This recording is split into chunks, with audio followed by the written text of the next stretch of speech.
Hey guys, so who is Captain Jean Ribault and the Huguenots? Well, if you love history, you're going to love this story because it's one of those lost secrets of American history things that's super interesting. So 50 years before the famous pilgrims landed up at Plymouth in 1620, Jean Ribault and the Huguenots were down here in Florida for the same reasons. In 1562, Captain Jean Ribault was a legendary French naval officer who explored the southeastern coastline of what is now Florida, Georgia, and South Carolina. He was a major figure in France's attempts to colonize Florida, and more specifically to create a religious refuge for French Christians known as the Huguenots. Now, these Huguenots were part of a historic spiritual awakening that was sweeping across Europe known as the Protestant Reformation. Now, because of what they believed, they were being brutally murdered and persecuted by the Roman Catholic Church in France. These guys were desperate to get out of there. This is where the hero Jean Ribault steps up into history. So in response to the suffering that was going on, he leads an expedition from France to Florida to find new homes for these Huguenot Christians to live.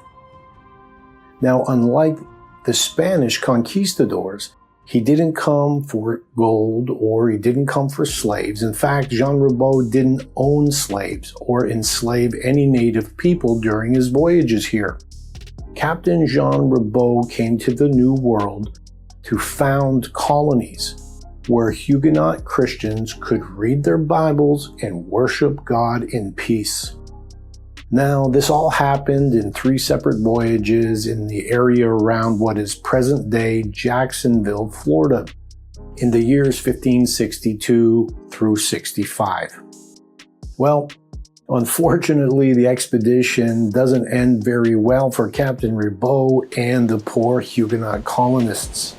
On his last voyage, Ribault, 300 of his men are shipwrecked and massacred by the famous conquistador Pedro Menendez. He then attacks the Huguenot fort called Fort Caroline near Jacksonville and massacres everybody there as well. You see, Menendez hated the Huguenots because of their religious beliefs, and the fact that they were from France just made it all that worse. When Ribault and his men were captured on that shoreline near St. Augustine, Florida, they were commanded to either renounce their faith or die. Jean Ribault bowed his head and chose death. He gave his life for his faith in Jesus Christ. Ironically, despite all his efforts, history records that the legendary Jean Ribault never really found that religious liberty he was working and searching so hard to find in the New World. It seems the very religious persecution he tried to escape in France had searched him down and found him on a beach near St. Augustine, Florida, and cut off his head. Well, there's much more to this great story. It's an epic adventure of faith and empire and war. Visit jeanribault.org and get the scoops.